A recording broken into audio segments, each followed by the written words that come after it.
E aí, bem, pessoal, tudo bom? Olha, a gente já sabe que cinética química estuda a velocidade da reação, a taxa de desenvolvimento da reação. Então, me diz uma coisa: equilíbrio químico estuda o quê? Vem comigo. Olha bem, equilíbrio químico, o nome é extremamente perigoso, viu? Porque quando fala de equilíbrio, a gente pensa em quantidade, né? Mas vamos entender isso bem direitinho. Pessoal, para que você tenha um equilíbrio químico, para que uma reação entre em equilíbrio, a primeira coisa que eu preciso é que eu tenha um processo reversível. O que é uma reação reversível? O que é um processo reversível? É aquele que ocorre nos dois sentidos. Reagente forma produto e produto se decompõe em reagente. Então, um processo reversível físico, a água evaporando. A água evapora e depois a água se liquefaz, não é verdade? Então, é um processo que ocorre nos dois sentidos.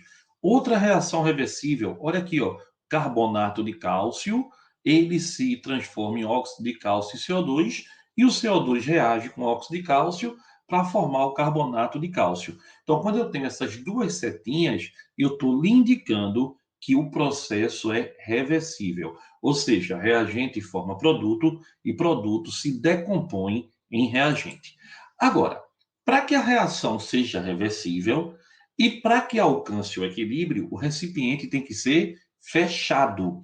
Por quê? Porque, pessoal, se a reação for feita num recipiente aberto, imagine que produz um gás. O gás vai embora, não tem mais como eu fazer a reação voltar. Então, primeiro fator, reação reversível e recipiente fechado. Logo, quando eu tenho uma reação reversível em um recipiente fechado, numa determinada temperatura, você vai notar que em um certo momento a velocidade com que o reagente forma o produto é exatamente igual à velocidade com que o produto devolve para o reagente. Ou seja, a reação ocorre em sentidos contrários com a mesma velocidade. Então, equilíbrio químico é uma particular situação em que a velocidade da reação direta é igual à velocidade da reação inversa. Equilíbrio, pessoal, é uma questão de velocidade. Então, quando é que se atinge o equilíbrio químico? Quando a velocidade da reação direta é igual à velocidade da reação inversa. Neste momento, agora sim, as concentrações de reagentes e produtos ficam constantes. Quando a reação alcança o equilíbrio, as concentrações de reagentes e produtos, elas ficam constantes. Ou seja, eu tenho produzir, devolver, é um ping-pong, né? O que é que acontece? A concentração não mais se altera. Então, não confunda. Olha aqui, ó, a partir de T1, você nota que a linha vermelha, que está diminuindo com o tempo, o reagente é gasto com o tempo, e a linha azul, que está aumentando com o tempo, produto é formado com o tempo, a partir de T1, ela não mais se altera. Elas estão iguais? Não. Poderiam estar? Até poderiam. Mas o que interessa é que a partir do equilíbrio, não mais se altera. As concentrações ficam constantes. E por que ficam constantes? Porque o que produz é igual ao que decompõe. Então, uma reação em equilíbrio acontece exatamente o que, pessoal? A reação em equilíbrio, a velocidade do sentido direto iguala com a velocidade do sentido inverso, e a partir desse momento, as concentrações ficam constantes. Olha bem, não esqueça, tá? Reagente gasta com o tempo, a concentração diminui. Produto aumenta com o tempo, a concentração aumenta com o tempo. Tá certo? Então, o gráfico é uma crescente. Outro detalhe: para que você tenha um equilíbrio, condição, sistema fechado, vedado. Velocidade da reação direta igual à velocidade da reação inversa. Anota aí na tua parede, tá? Outra coisa, a reação entrou em equilíbrio. Ela parou? Não, lembra do ping-pong. Ela continua acontecendo. Só que a velocidade com que reagente forma produto é exatamente igual à velocidade com que o produto devolve, tá? Então, você olhando, parece que a reação parou, mas ela não parou, não. Ela continua acontecendo. Por isso que é uma reação chamada de equilíbrio dinâmico, tá? Após atingir o equilíbrio, a reação continua. Só que se produz 10, devolve 10. Produz 20, devolve 20 mols. Depois que atinge o equilíbrio, as concentrações de cada um, reagente ou produto, ela não mais se altera. Ela fica constante, certo? Outro detalhe fundamental, quando você tiver o gráfico de velocidade no equilíbrio, aí sim, ó, quando o gráfico velocidade pelo tempo, no equilíbrio, as velocidades são iguais. E as concentrações? As concentrações são constantes. Por que são constantes, Gustavo? Porque o que eu jogo para o produto, ele devolve na mesma hora. Tem mesma velocidade.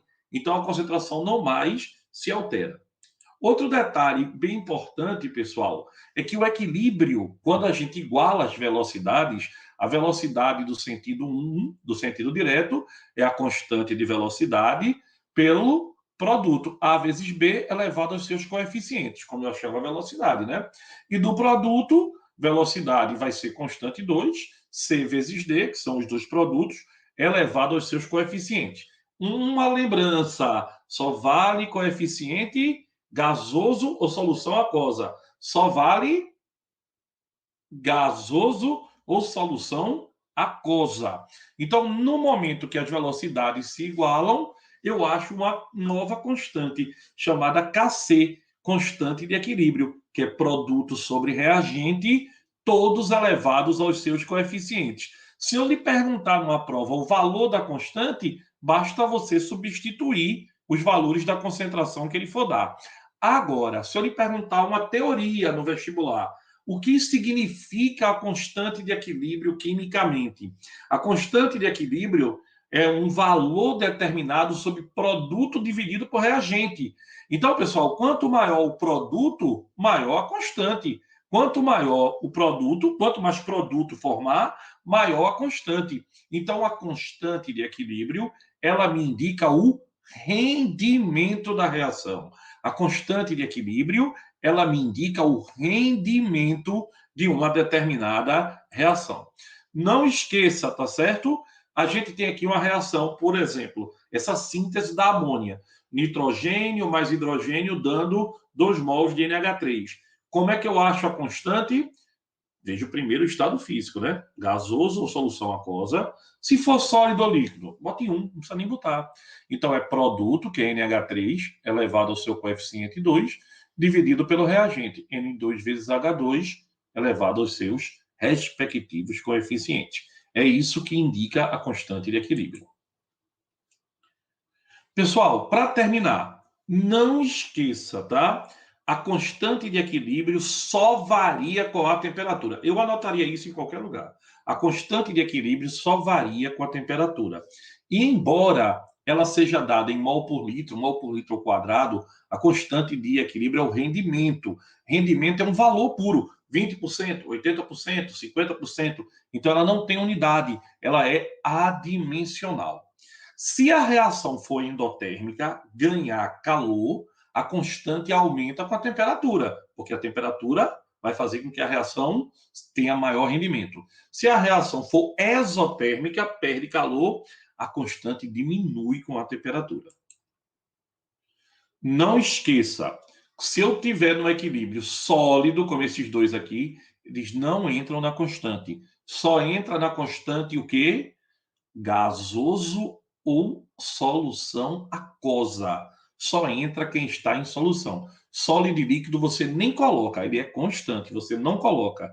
Kc indica o quê? O rendimento. Então, pessoal, para que a gente não esqueça, se eu tiver aqui, ó, a constante K1, se eu pedir a constante da reação inversa, qual é a inversa de um número? Qual é a inversa de x? 1 sobre x. Então, qual é a inversa de Kc? Cuidado, a inversa de Kc não é menos Kc, porque ele é rendimento, o rendimento não pode ser negativo. Então, se eu lhe perguntar qual é a inversa de Kc, a inversa de um número é 1 sobre ele. Então, a inversa de Kc é 1 sobre Kc. Legal? E a constante, vê bem, Kc, ela é dada em função da molaridade, da concentração molar, concentração em quantidade de matéria. Mas eu também posso pedir para você calcular a constante de equilíbrio em função das pressões parciais, das pressões de cada um. Ah, Gustavo, agora vai ficar difícil. Não, é a mesma coisa. Produto sobre reagente, todo mundo elevado aos seus coeficientes. Com um pequeno detalhe: se eu estou me referindo à pressão, eu só posso usar gases.